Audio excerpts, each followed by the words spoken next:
Banten, sebuah wilayah di ujung barat Pulau Jawa yang pernah menjadi pusat perdagangan internasional dan peradaban Islam terbesar di Nusantara.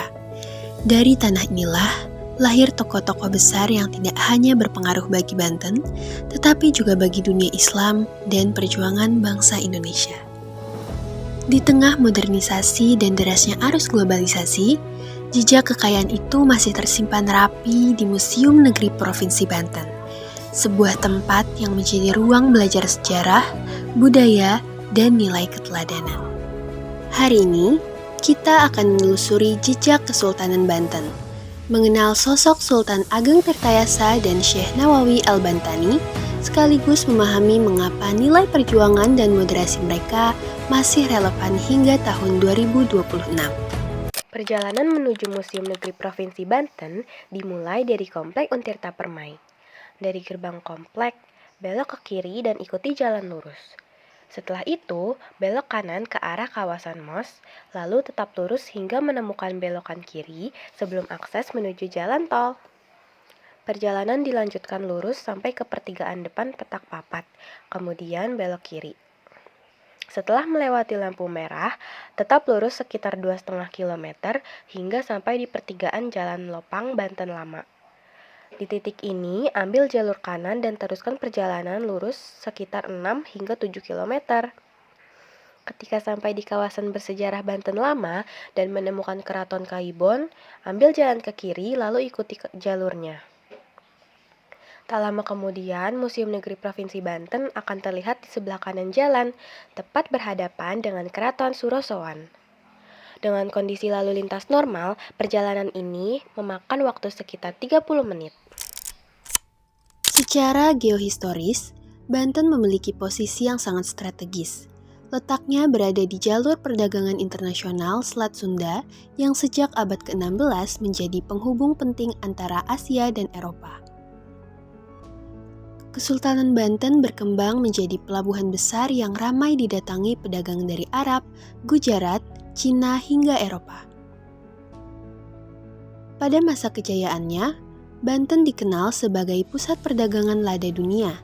Kapal-kapal asing datang membawa rempah, kain, keramik, hingga teknologi pelayaran. Tidak hanya maju dalam perdagangan, Kesultanan Banten juga berkembang dalam bidang pendidikan Islam, diplomasi, pertanian, dan sistem tata kota. Bahkan, pada abad ke-17, kota Banten Lama telah memiliki sistem kanal, irigasi, dan tata air yang sangat maju untuk ukuran zamannya. Sebagai pusat edukasi sejarah dan budaya, Museum Negeri Provinsi Banten dirancang sebagai Museum Identitas Daerah Banten. Museum ini menyimpan berbagai peninggalan sejarah serta benda budaya yang menggambarkan perjalanan masyarakat Banten dari masa lalu hingga masa kini. Di dalam museum, pengunjung dapat melihat koleksi keramik peninggalan zaman kuno, keris pusaka, berbagai jenis arca, golok ciomas, alat tukar atau uang pada masa penjajahan, hingga fosil badak bercula satu yang dipajang di dalam etalase kaca. Salah satu koleksi yang paling menarik perhatian adalah replika arca Ganesha dari Pulau Panaitan yang menunjukkan adanya pengaruh budaya dan kepercayaan pada masa lampau di wilayah Banten. Terdapat juga koleksi berbagai rempah-rempah seperti kayu manis, pala, kapulaga, jahe, cengkeh, dan merica yang dahulu menjadi komoditas penting dalam perdagangan internasional Kesultanan Banten. Koleksi rempah tersebut menunjukkan bagaimana Banten pernah menjadi wilayah perdagangan yang ramai didatangi pedagang dari berbagai negara.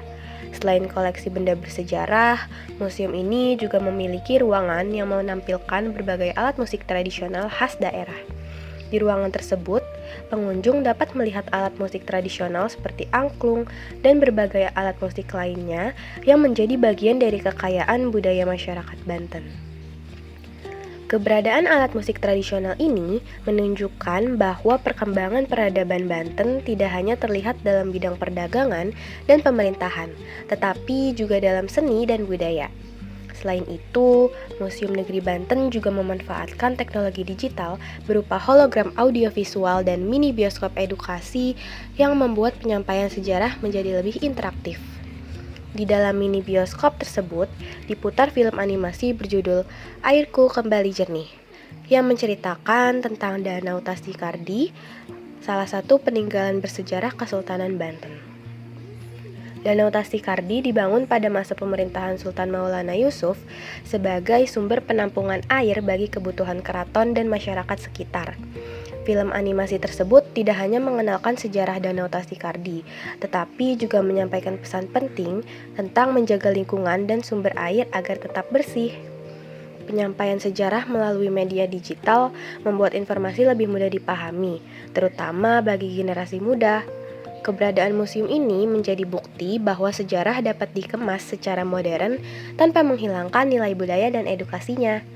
Hingga tahun 2026, museum ini terus berkembang menjadi destinasi wisata edukasi, tempat penelitian sejarah, serta ruang literasi budaya bagi generasi muda. Biasanya, masyarakat datang ke sini untuk kegiatan studi pendidikan, wisata sejarah, dokumentasi konten edukatif, hingga mengenal lebih dekat identitas budaya Banten. Sultan Ageng Tirtayasa merupakan salah satu tokoh terbesar dalam sejarah Banten. Memimpin Kesultanan Banten pada tahun 1651 hingga 1683, beliau dikenal karena perjuangannya melawan monopoli VOC Belanda.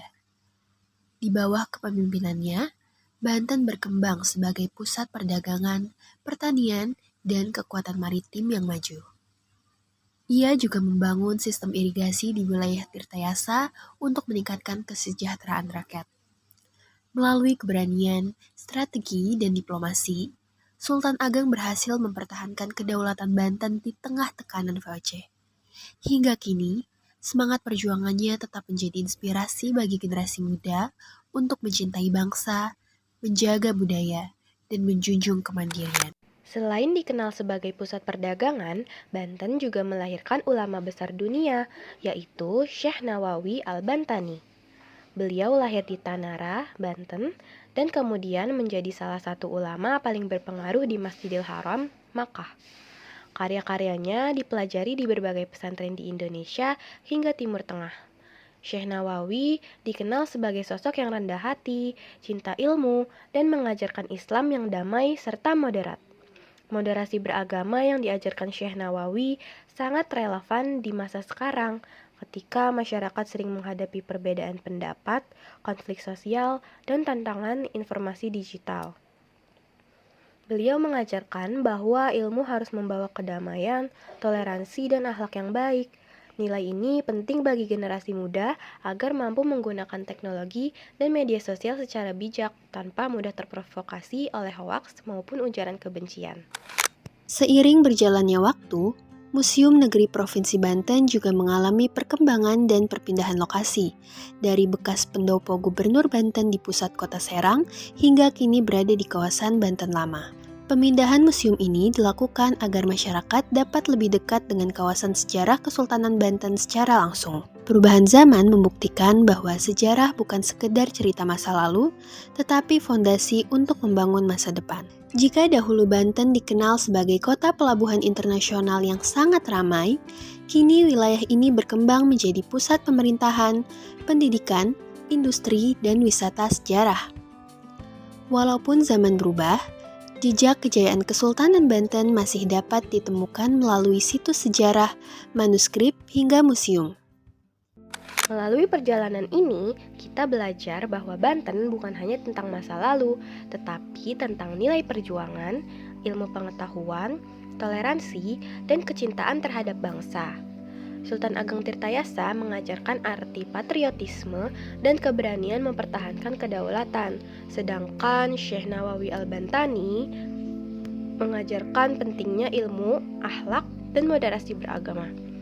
Nilai-nilai tersebut tetap relevan dalam menghadapi tantangan globalisasi di tahun 2026, ketika generasi muda dituntut untuk tetap berkarakter, kritis, dan cinta budaya sendiri. Karena itu, Museum Negeri Provinsi Banten bukan hanya tempat menyimpan benda bersejarah, tapi juga ruang belajar untuk memahami jati diri bangsa. Jadi, Jika kalian ingin mengenal lebih dekat sejarah Banten dan merasakan langsung jejak peradabannya, tempat ini wajib masuk daftar kunjungan kalian. Sejarah tidak akan hidup jika tidak dipelajari, dan peradaban tidak akan bertahan jika generasinya melupakan. Jejak masa lalu adalah cahaya untuk masa depan.